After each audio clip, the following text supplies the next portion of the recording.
Sebentar lagi kita akan memasuki tahun baru 2023. Tentunya banyak hal banget ya yang pengen kita capai di tahun depan, tahun 2023, yang biasanya orang-orang itu membuat resolusi tahun baru. Nah, kalau kamu pengen tahu cara bikin resolusi tahun baru 2023, jangan di skip, Hakim bakal spill 5 cara yang bisa kamu lakukan untuk membuat resolusi 2023. Tapi for your information dulu nih ya teman-teman, kalau menurut Kamus Besar Bahasa Indonesia, resolusi itu berarti sebuah putusan atau kebulatan sebuah pendapat yang biasanya berupa permintaan atau tuntutan dalam sebuah rapat ataupun musyawarah.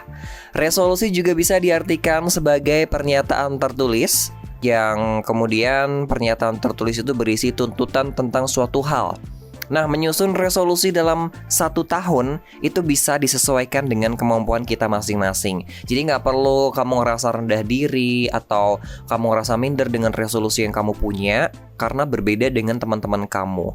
Dan buatlah resolusi tahun baru kamu itu tepat sesuai dengan kapasitas diri kamu. Yang pertama, cara yang bisa kamu lakukan yang sudah Hakim lansir dari New York Times adalah membuat resolusi yang lebih spesifik dan benar-benar jelas nih. Misalnya resolusi tahun depan kamu adalah menurunkan berat badan. Jadi kamu perlu membuat resolusi secara spesifik, membuat tujuan yang konkret biar pentingnya sebuah tujuan itu bisa kamu rasakan dan bisa kamu gapai di tahun 2023. Contohnya dengan mengatakan saya ingin menurunkan berat badan secara samar-samar. Nah, ini kan kamu memiliki tujuan berapa banyak berat badan yang kamu ingin turunkan dan pada interval waktu berapa, itu masih samar-samar banget gitu ya.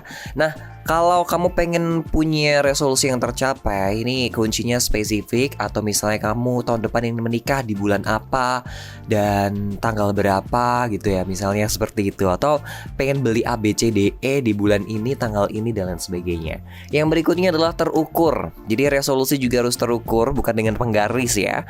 Tapi terukur di sini maksudnya mencatat sebuah kemajuan, itu bisa melihat dari perkembangannya, perbedaannya, terus juga pencapaian yang sudah didapat sesuai dengan resolusinya atau tidak. Nah, kalau untuk resolusi seperti berat badan, olahraga, jam olahraga, waktu tidur, dan lain sebagainya, itu memang diukur bisa dengan satuan atau bisa dengan angka. Tapi kalau kamu punya resolusi yang lebih dari tidak bisa diukur dengan angka, kayak misalnya pencapaian karir gitu ya, atau membangun branding, bisnis, itu kan belum bisa diukur dengan angka. Nah, misalnya tahun depan kamu pengen berhenti menggigiti kuku, ini lucu juga gitu ya, contoh dari New York Times. Maka mengukur perkembangannya bisa dengan mengambil foto kuku dari waktu ke waktu sehingga dapat melacak kemajuannya itu kayak gimana. Seorang psikolog dari profesor di Touro College of Osteopathic Medicine, Jeffrey Gardin, mengatakan mencatat kemajuan ke dalam jurnal atau membuat catatan di ponsel atau aplikasi itu bisa melacak perilaku yang dapat memperkuat kemajuan apapun itu resolusinya, teman-teman. Yang ketiga adalah resolusi harus bisa dicapai ya, harus masuk akal maksudnya. Jadi mengambil langkah terbaik untuk bisa masuk akal itu adalah salah satu hal yang bikin resolusi itu semakin cepat untuk kamu gapai. Kalau kamu punya resolusi yang gak bisa masuk di akal, for the example nih ya, misalnya kamu mau misalnya kamu pengen cantik Raisa gitu kan, gak mungkin juga ya, karena kamu punya kecantikannya masing-masing. Kamu pengen kayak Raffi Ahmad juga gak mungkin langsung sat-sat gitu, gak mungkin, harus ada prosesnya. Jadi harus bisa relevan, harus bisa dicapai dan masuk akal. Dan yang keempat ini relevan, harus bisa relevan. Resolusi ini benar-benar penting banget. Apakah resolusi ini ada alasan tersendiri kamu membuatnya?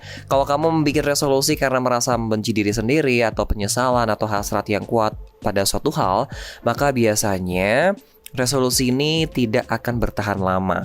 Akan tetapi jika resolusi itu bisa membuat kamu lebih baik lagi dan bisa mengubah struktur hidup kamu atau memperkuat hubungan kamu dengan orang lain, maka itu yang dikatakan resolusi punya kerelevanan yang bisa dipertahankan. Dan yang terakhir adalah batas waktu.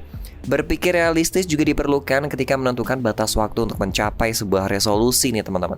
Beri waktu yang cukup buat diri kamu sendiri untuk mencapai target kamu ya, kayak yang aku bilang tadi, harus spesifik waktunya kapan, dan ya itu paling penting banget. Dan ini 5 cara yang bisa kamu lakukan untuk bisa menggapai your resolution for the next year. Thank you for the time. Thank you for this opportunity, and enjoy your time and preparing yourself to be a better person for the next year. See you.